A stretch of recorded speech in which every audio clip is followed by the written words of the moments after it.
Hoje a nossa live com a doutora Celci Nunes. Chamem os amigos, as amigas, porque eu tenho certeza que vai ser muito especial. Vou convidar nós. Bem-vinda, Juliana, convide as amigas. Convide as amigas enquanto nós aguardamos a chegada dela, doutora Celci Nunes, diretora do Instituto Couto Maia, grande parceira da Vigilância em Saúde, nas epidemias e agora na pandemia também. Temos muito que aprender com ela.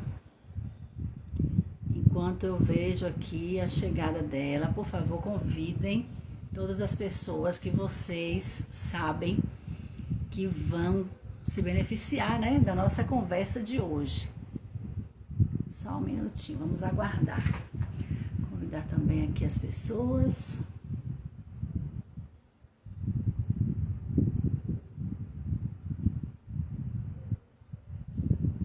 Nossos colegas.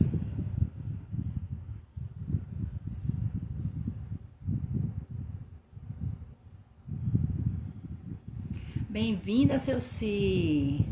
Consegui até mandar o link, Celci. Acredita, aprendi aqui. Quando a gente chega, a gente já consegue mandar o link. Bem-vinda, Lenira. Boa noite. Celci já deve estar em... Pois é, já estou aqui. Bem-vinda. Obrigada. Eu quero lhe agradecer por aceitar esse convite. Eu sei que é um desafio grande na sua rotina, reservar um tempo, né, para conversar com a gente, mas eu tenho buscado aqui na internet tanto incentivar as pessoas a defenderem o SUS, quanto incentivar as mulheres a assumirem os espaços, né, de liderança também. E aqui na nossa área da saúde coletiva, nós somos privilegiadas, né, pelo que eu pude observar, porque temos muitas mulheres como diretoras, superintendentes, enfim, até a própria secretária de saúde agora do estado também é uma mulher, e nada melhor do que a gente evidenciar essas coisas para inspirar outras mulheres. Não é verdade? Está congelando um pouquinho. Olha, disseram aqui, doutora Celci, referência para todos nós. Quem foi que falou? Kilson Lomanto. Tá Oi, me ouvindo bem, obrigada. Celci? Tá tudo bem, sim. Pronto. Pronto, aqui deu uma congeladinha no seu vídeo. Eu fiquei sem saber se você estava escutando. Não, eu estou Bom, escutando. Eu só vou ligar uma luzinha aqui, porque eu acho que está muito escuro. Minutinho. pronto, tá bem.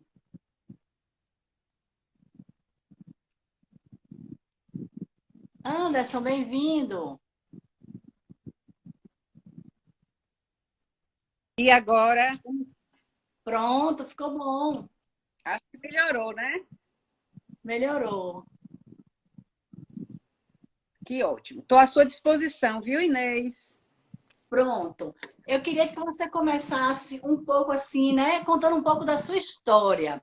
Esses dias eu fiz uma live com Rívia, que é a superintendente da Vigilância em Saúde, e foi muito rico quando ela trouxe um pouco da história dela, porque, de certo modo, a nossa história influencia nossas escolhas profissionais. Você concorda? Ah, eu não tenho dúvida. Não tenho dúvida disso. Riva é uma amiga Então, conte um querida. pouquinho. Conte um pouquinho para a gente da sua história, então. Pois é, eu sou do interior da Bahia. Eu nasci numa cidadezinha chamada Miguel Calmon, no Piemonte da Chapada Diamantina. E fiquei. Eu sou a filha mais velha de um casal de uma professora e um dentista. E morei em Miguel Calmon até os 14 anos, quando eu vim para Salvador, como era de costume, né, nas famílias que tinham condições, para estudar em Salvador. Estudei no ISBA. E aí, daí fui para a Escola Baiana de Medicina. Eu escolhi ser médica muito cedo, não sei exatamente qual foi a minha influência, porque eu não tinha ninguém na minha família assim mais chegado que era médico. E acho que foi uma escolha. Eu entrei na faculdade de medicina com 16 anos. E as Nossa. pessoas dizem é muito cedo para escolher. Mas, assim, nunca me arrependi dessa escolha. Gosto demais do que eu faço. E é mais ou menos isso. Mas ao longo da sua trajetória, você trabalhou com assistência ou sempre trabalhou mais na gestão? Como foi essa carreira, assim? Não, eu nunca deixei assistência, na verdade. Mesmo na gestão, eu ainda faço assistência. Eu teve 2 hospitais que influenciaram muito minha vida. Um foi o hospital da Irmã Dulce, onde eu entrei desde o 4º ano de medicina. O outro hospital, Cotumaia, que eu também entrei muito cedo, já estudante de medicina ainda.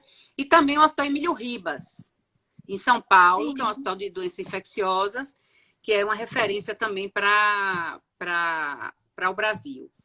Então, eu entrei na faculdade, fui política estudantil, né? Entrei no movimento estudantil, fui presidente do diretório acadêmico, Pirajá da Silva. E quando eu cheguei no 6º ano de medicina, que eu fiz o internato lá no Hospital da Irmã Dulce, eu decidi que eu tinha que estudar mesmo. Nunca fui uma boa estudante.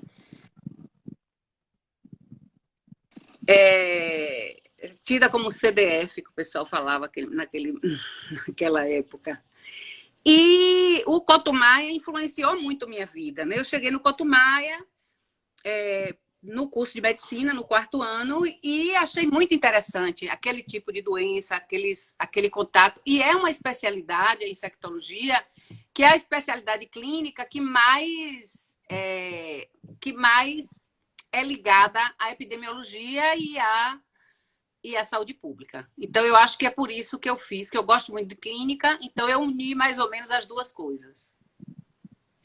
Eu conheci você, seu Cid, não sei se você se lembra disso, naquela epidemia da chikungunya, nas nossas reuniões, aquele terror que a gente viveu, daquelas reuniões semanais da vigilância epidemiológica, né? No caso, eu estava trabalhando na vigilância epidemiológica, e aí foi dali que eu comecei a te admirar, né? Porque eu observei o seu comportamento, aquela maneira comprometida, né? Aquela participação, estava sempre lá com a gente em todas as reuniões. Eu digo, meu Deus, que mulher é essa, diretora de um hospital, mas está aqui com a gente toda semana e contribui, e realmente uma participação ativa, não apenas assim para compor, para constar, não, eu tenho que ir porque é uma obrigação institucional. Eu percebia que realmente você estava engajada junto com a gente.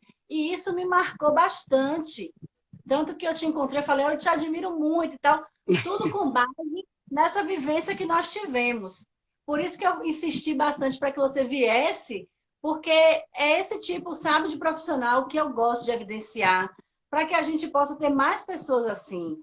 O SUS precisa dessas pessoas, né? Que realmente se importam, que realmente se preocupam com as pessoas. Então, eu estou assim, muito feliz que você esteja aqui com a gente.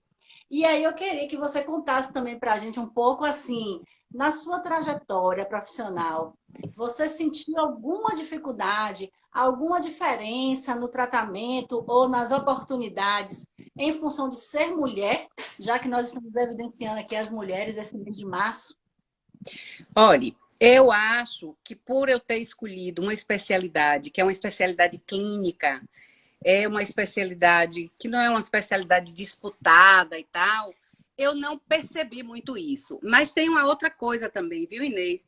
É que o Sim. machismo, essas coisas, elas são tão estruturais que às vezes a gente nem percebe.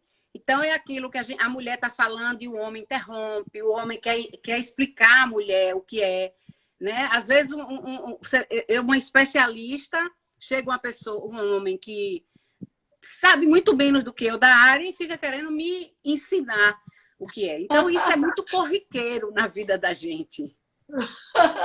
Você sabe o que aconteceu comigo recentemente, não tem nem 15 dias.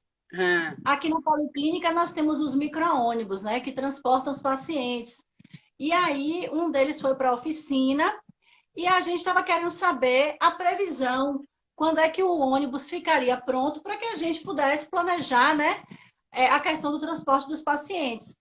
Aí o supervisor do transporte me trouxe para escutar o áudio do mecânico.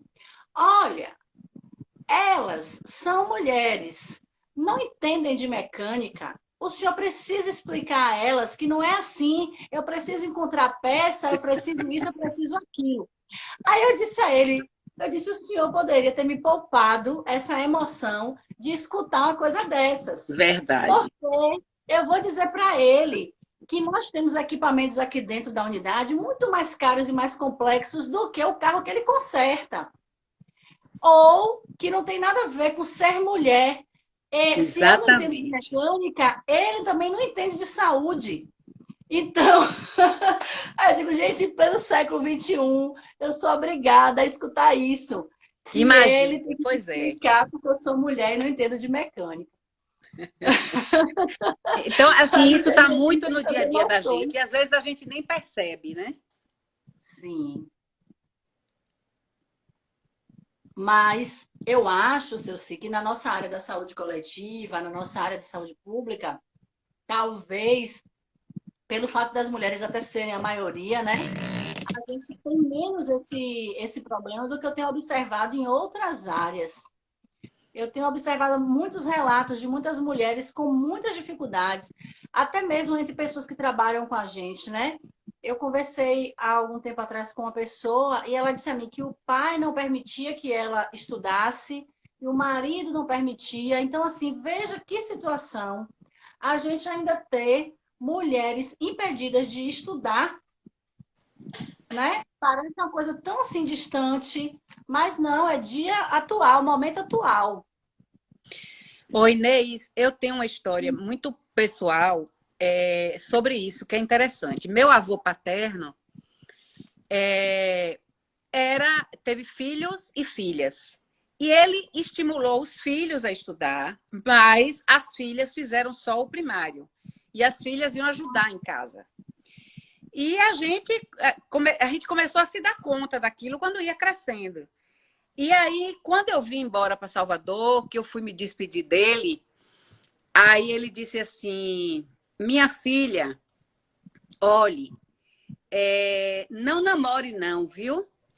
Só namore quando se formar, porque mulher não pode depender de homem. E aí eu achei aquilo tão forte, porque ele fez uma coisa com as filhas, mas ele avançou durante Percebeu, né? percebeu, e para a neta ele já disse uma coisa completamente ao contrário.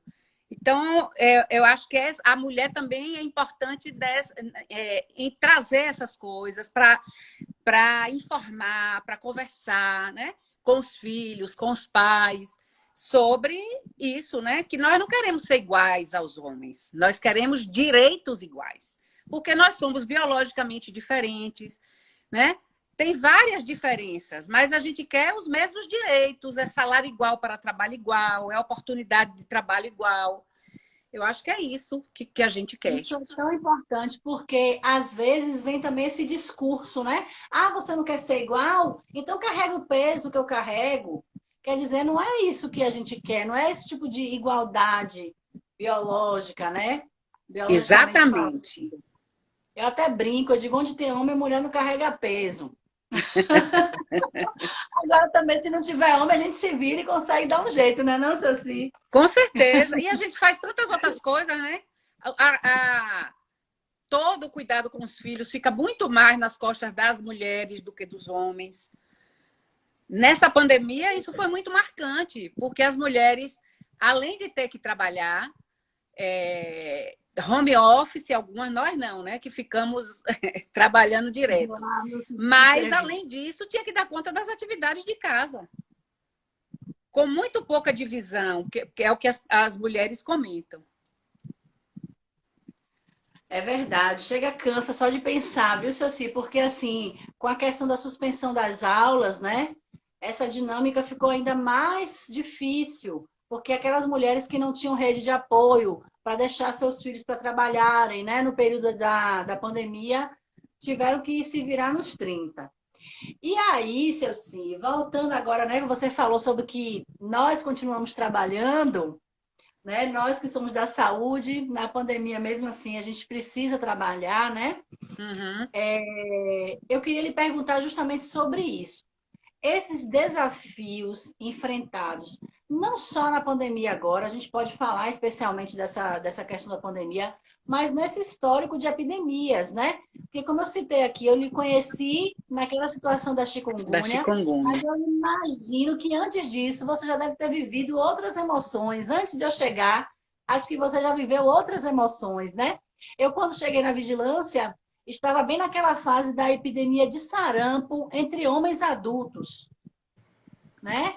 Em E 2006, não foi? Não, foi 2006, exatamente. Eu exatamente. cheguei em dezembro de 2006, foi bem naquela época.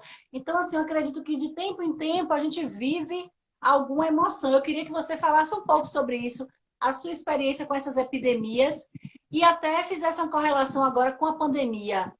É mais ou menos a mesma coisa? Foi pior? Enfim, conta um pouco para a gente sobre isso. Bom, eu tô diretora do Cotumaia desde 2007. São 15 anos, né, na direção. Só que eu já era médica do hospital. Então, assim, é claro que na direção o seu olhar é um olhar mais total, né, para a unidade.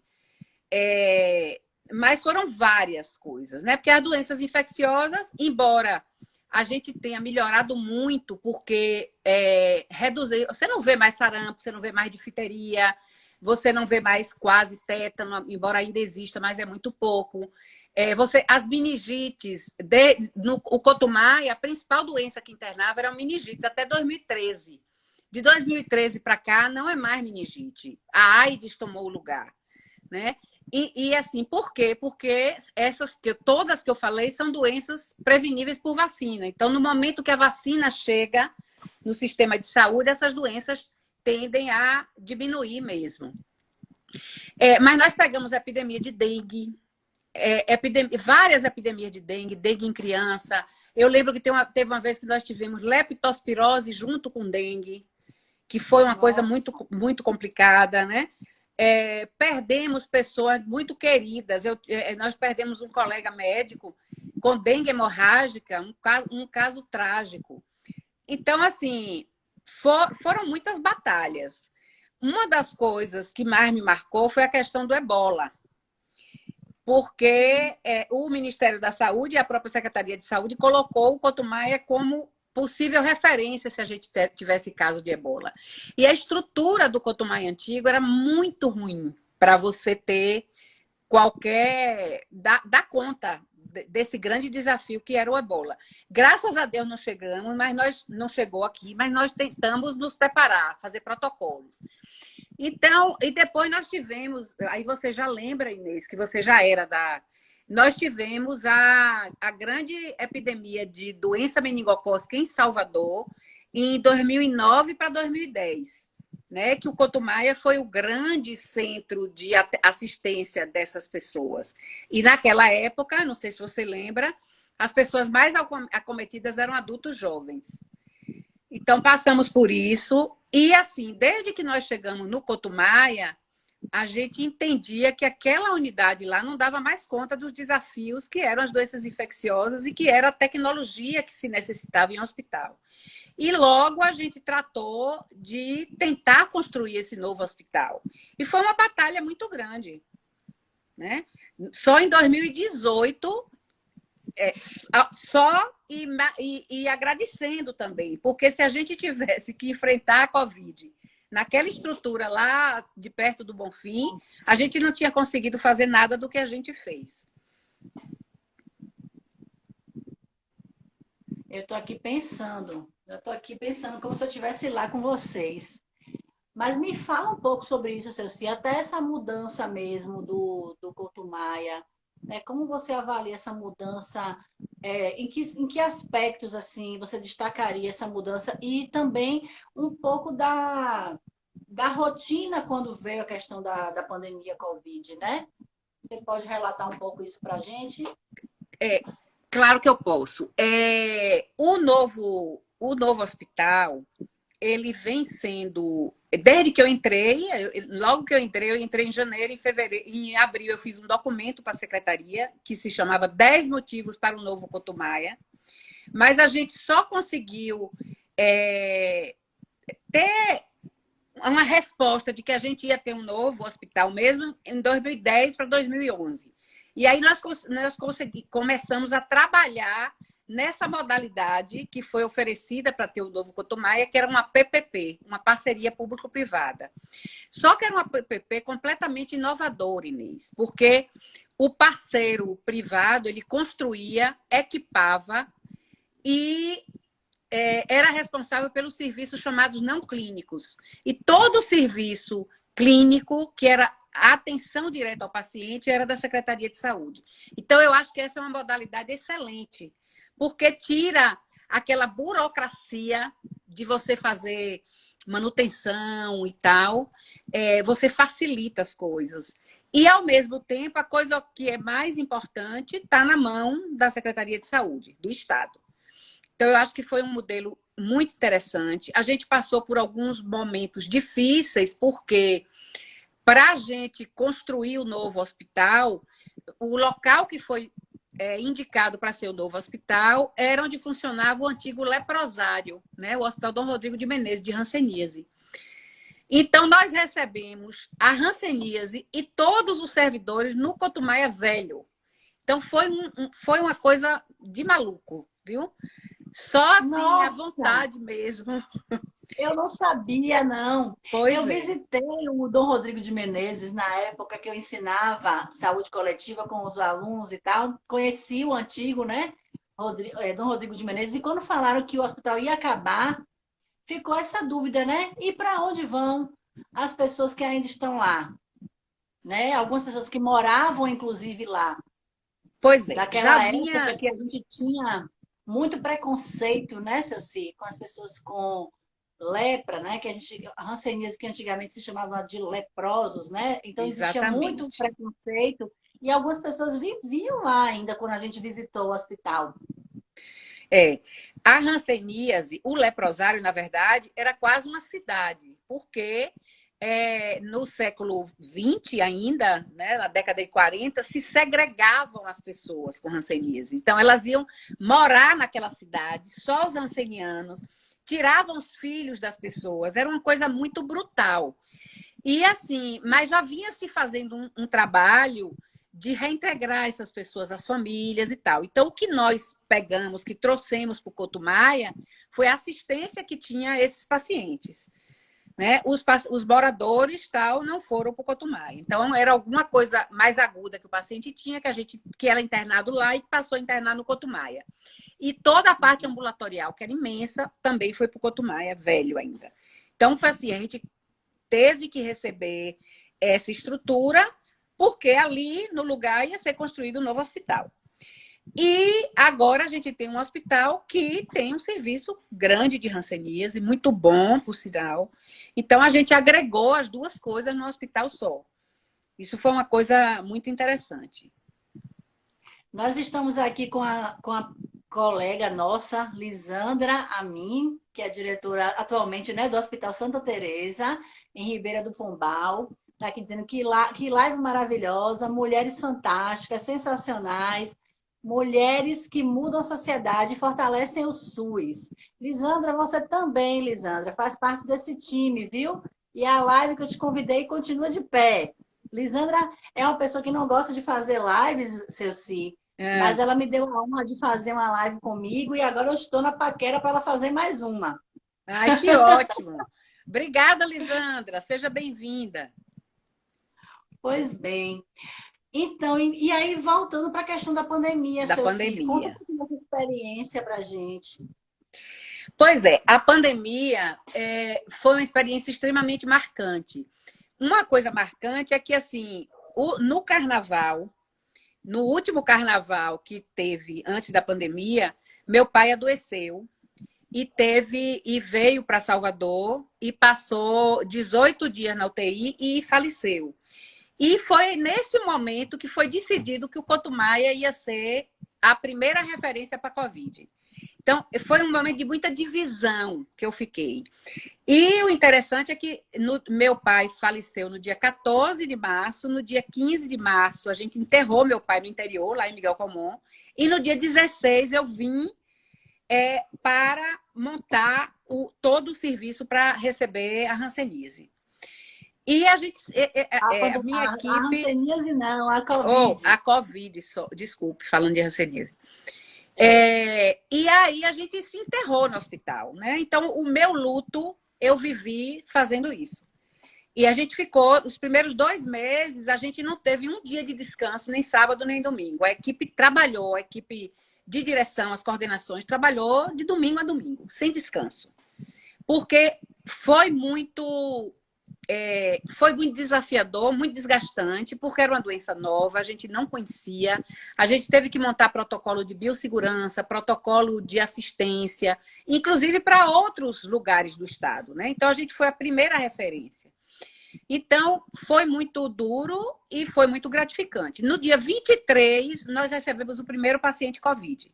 E ficamos até julho do ano passado só atendendo Covid. Né? Nossa residência de infectologia foi transferida para um andar do Otávio Mangabeira e nós ficamos só com Covid, com os nossos pacientes antigos e lá passou a ser a referência nas outras doenças. É claro que claro que teve prejuízos para esses pacientes, mas a gente não tinha jeito, né? A tsunami estava chegando e a gente precisava dar conta. Então Vocês foi tinham muito duro. noção, seus filhos? Vocês tinham noção, a noção real do que estava chegando naquele momento? Inês, a gente tinha, porque eu não sei se você lembra, a gente via o caos que estava na Itália. A Itália foi o primeiro país a ter o seu sistema de saúde colapsado. Então a gente já ficava com aquela. E, coincidentemente, tinha uma residente nossa que tinha acabado de acabar a residência e tinha ido para Milão, que foi o epicentro da epidemia. Então, de lá, a gente fazia lives com ela contando as coisas para a gente. E tiveram muitos momentos muito difíceis. A gente teve uma noite que a gente internou 22 pacientes de UTI. Nós saímos de 20 leitos de UTI para 90. Então, em uma noite, nós internamos 22 pacientes. Então, esse foi um dia muito marcante. Outro dia marcante foi um dia que teve engarrafamento de ambulância na porta do hospital. E outro dia também muito marcante foi o dia que chegou um galpão frigorífico para a gente colocar os corpos, porque nosso necrotério não dava conta. Então, assim, hoje a gente está mais aliviado, os casos estão diminuindo, os óbitos estão diminuindo, mas a gente passou, foi uma coisa tremenda, uma coisa muito difícil, tanto do ponto de vista físico como do ponto de vista psicológico. Você lidar com aquelas pessoas, sem a família, depois lidar com as famílias que chegavam para receber os corpos, só uma pessoa podia ver. Então, assim, foram momentos de muita dificuldade. Mas, felizmente, nós também salvamos muitas vidas, né? Nós tivemos mais ou menos 5.000 altas. Então, de pacientes, nossos leitos, a grande maioria eram leitos de UTI. Então, de pacientes muito graves. Deixa eu só comentar aqui, porque tivemos alguns comentários de pessoas aqui. Anderson, que trabalha na atenção básica, que também é um grande profissional da saúde coletiva. Temos aqui a enfermeira, Rose, ela colocou, Roseli, ótima iniciativa, conhecer as realidades em nosso estado. Anderson falou, estou tentando achar aqui, é porque já tem tanta mensagem. Diz que todo mundo na Fiocruz te ama, seu Si. Léo, acho que é Léo. Obrigada. Léo Leone. Diz que todo mundo te ama muito e tal. Estou tentando achar a fala de aqui, Anderson. 2 mulheres sensacionais que lutam pela consolidação do SUS. A força de vocês nos retroalimenta. Parabéns pela live. Tem um bocado de gente aqui, Wagner, enfim, muita gente acompanhando aqui. Agradeço a vocês. E aí, Celci, você toca num ponto, né, que eu acho que chegou no ápice com a pandemia, mas que é realidade de quem trabalha na gestão em saúde, que é justamente o estresse, que é justamente os desafios que nós temos que mexem com a gente, né, enquanto pessoas. Estar na gestão já é difícil. E estar na gestão, nas situações assim de maior crise, nós vamos ao limite, né? E aí eu queria lhe perguntar algo mais pessoal nesse sentido. Quais são as suas estratégias? O que é que você faz para lidar com o estresse que a gestão impõe, o estresse que essas situações impõem, né? Para que outras mulheres e outras pessoas, homens também, possam se inspirar e de repente aprender a se cuidar um pouquinho nesses momentos terríveis da gestão em saúde. Inês, olha, teve uma coisa muito interessante. Teve um grupo de yoga da Bahia que fez yoga para os profissionais de saúde. E eu, à noite, eu consegui participar, pelo menos 2 vezes por semana eu fazia isso, para tentar aliviar. Quando começou já, que saiu do isolamento total, eu comecei a fazer caminhadas. Eu moro num lugar que tem uma vista para a Barra, né? Então isso também me ajudou. Agora, o que mais ajudou foi a solidariedade das pessoas, né? Dos meus filhos. Eu tenho uma filha que mora na Inglaterra e ela me ligava todos os dias, 7 horas da manhã. Todos os dias. Meu filho também, Vitor, que mora aqui, também foi muito presente. E meus amigos. Eu recebia comidinhas, recebia doces, recebia. Eu chegava aqui em casa e estava na portaria. Ó, doutora, deixaram aqui para a senhora, deixaram aqui para a senhora. Isso foi tão reconfortante, sabe? Esse apoio que a gente teve das pessoas. E a gente percebe que essas que são as coisas mais importantes da vida. A gente naquele desgaste terrível, naquele cansaço, que eu não sabia como era que eu ia levantar no outro dia, mas tinha força para ir trabalhar. A questão da equipe também. Uma equipe muito unida, muito guerreira. Isso foi super importante. Agora, tivemos momentos muito difíceis. A gente perdeu uma enfermeira de 42 anos. Felizmente, dos 1.600 profissionais que chegamos a ter, nós só perdemos essa moça. Ela retardou um pouco a procurar o hospital. Ela ficou tomando medicamento em casa, retardou um pouco de procurar o hospital e chegou num estado muito grave e morreu. Tivemos 2 outros médicos que foram entubados, mas todos 2 saíram. Mas, assim, nós chegamos a ter 40% da nossa população com Covid. Não todo mundo de vez. Mas isso foi um outro desafio imenso de substituir essas pessoas, né? Aquelas equipes fisicamente impactadas, psicologicamente impactadas e ainda ter que trabalhar com falta de colegas. Então, rapaz, foi uma coisa dura. Duríssima. E aí você está trazendo essa questão, eu não consigo me furtar, né? De ouvir você falar um pouco sobre essa loucura de medicação.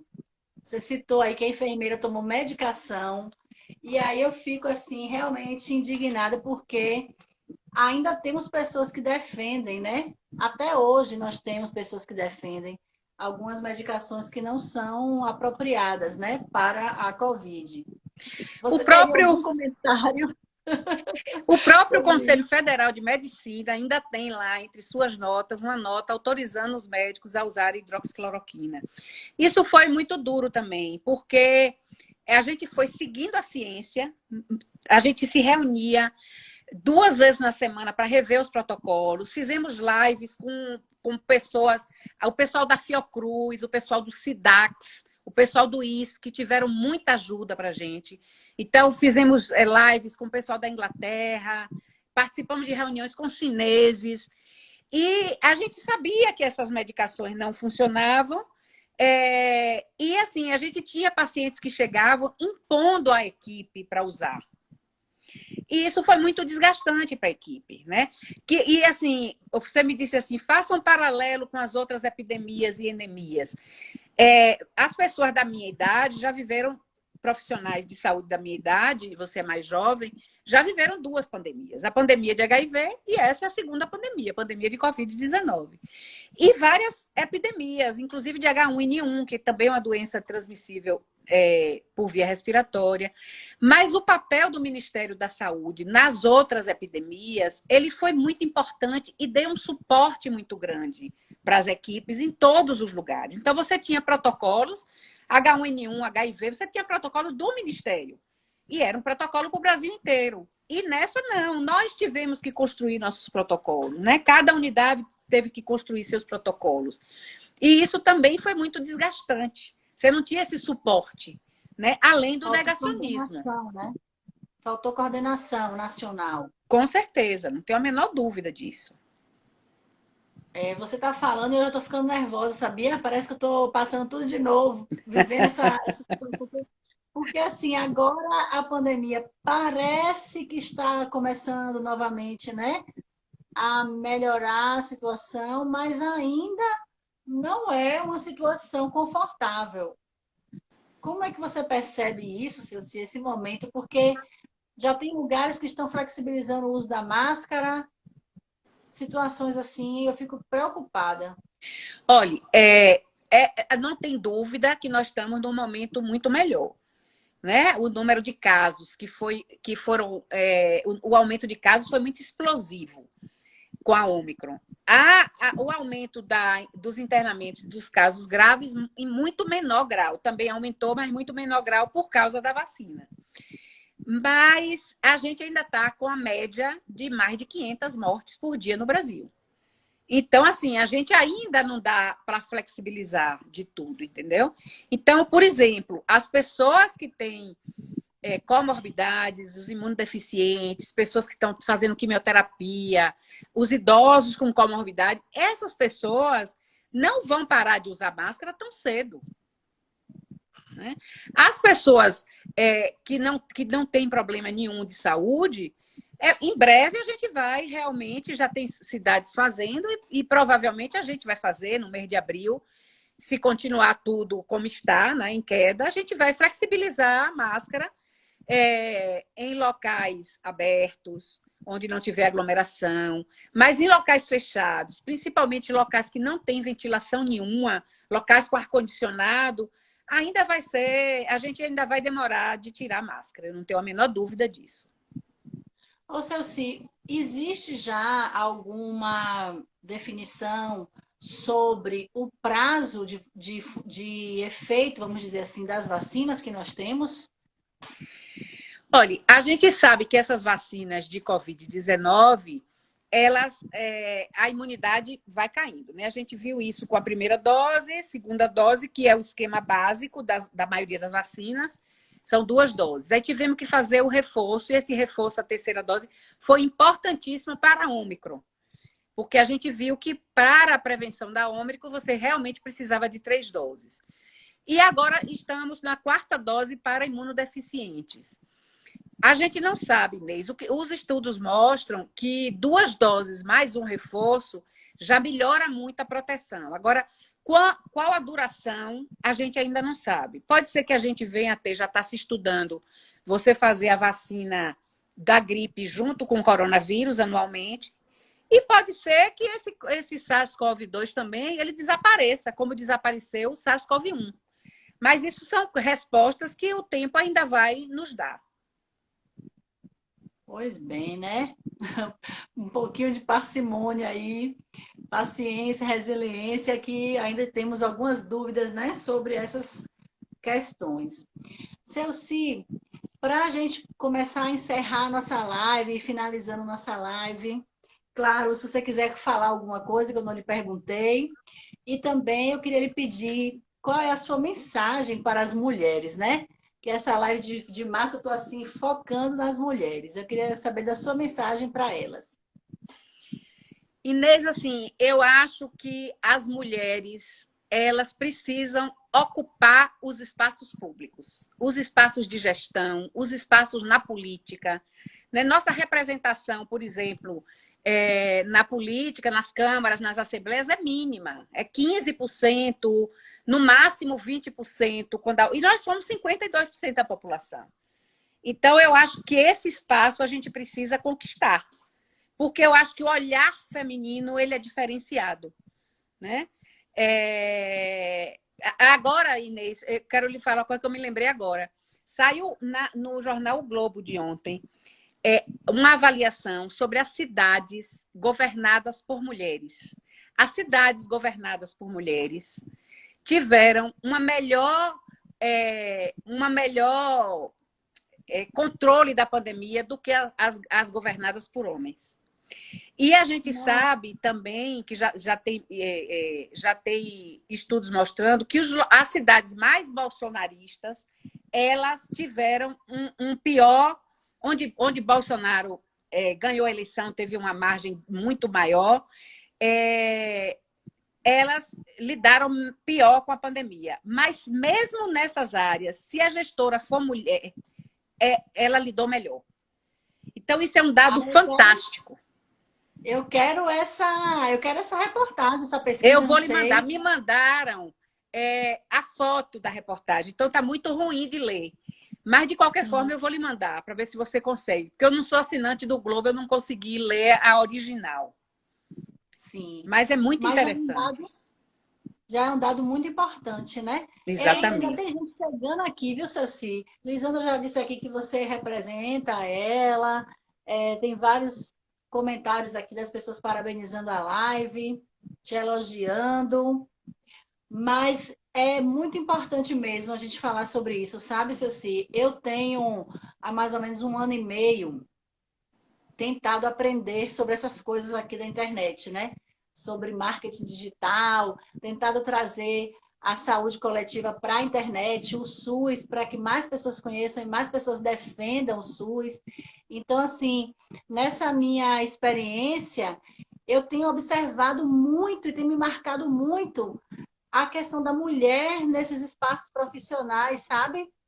Porque para mim não é uma realidade. Eu nunca tive essa dificuldade. Na minha família eu não senti essa dificuldade. Na minha vida profissional eu nunca senti essa dificuldade. E aí, de repente, quando eu vou para um outro meio e eu vejo pessoas de outras áreas relatando isso como se fosse a realidade da maioria das mulheres. Né? Aquilo que para mim não representa, mas para a maioria representa essa dificuldade, a questão do machismo, a questão da dificuldade de inserção no mercado de trabalho, a dificuldade de estar nos cargos de liderança, como você trouxe também a baixa representatividade na política. Então, Lisandra está dizendo que eu sou pioneira, blogueirinha do SUS, blogueirinha top do SUS. Mas assim, porque de fato a gente precisa mudar a opinião popular sobre o SUS, né? E aí, essa questão da mulher também tem me tocado bastante, porque eu acho um absurdo. Quando eu vejo que isso não é uma coisa que me constitui, eu vejo que constitui tantas mulheres, me incomoda, sabe? Então, assim, a gente precisa falar sobre isso. As mulheres precisam entender que elas não precisam de autorização do pai ou do marido para exercerem as suas profissões, para conquistarem esses espaços. Então, eu quero lhe agradecer muito por trazer a sua fala, porque o que acontece? Às vezes não precisava nem falar, só da gente ser e ocupar os espaços, nós já estamos inspirando outras mulheres. Na verdade, nós já estamos mostrando que é possível, sim. Que a gente não deve permitir que digam que não é possível. Então, vamos sim mostrar, falar, né? Incentivar para que as coisas mudem. Exatamente, viu, Inês? E olha, uma coisa importante é o movimento feminista. Vários direitos que a gente tem hoje, a mulher começou a votar há 90 anos atrás.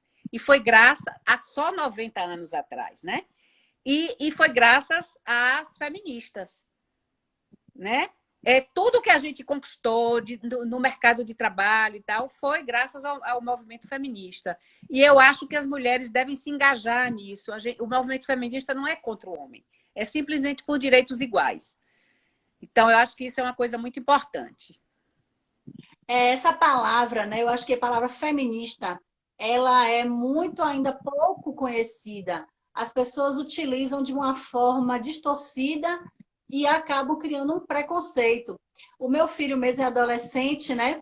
E aí, às vezes, eu falo alguma coisa, aí ele, você é feminista? Eu olho assim para ele e eu digo assim, o que é ser feminista? Me explica, de que você está falando? O que você está criticando?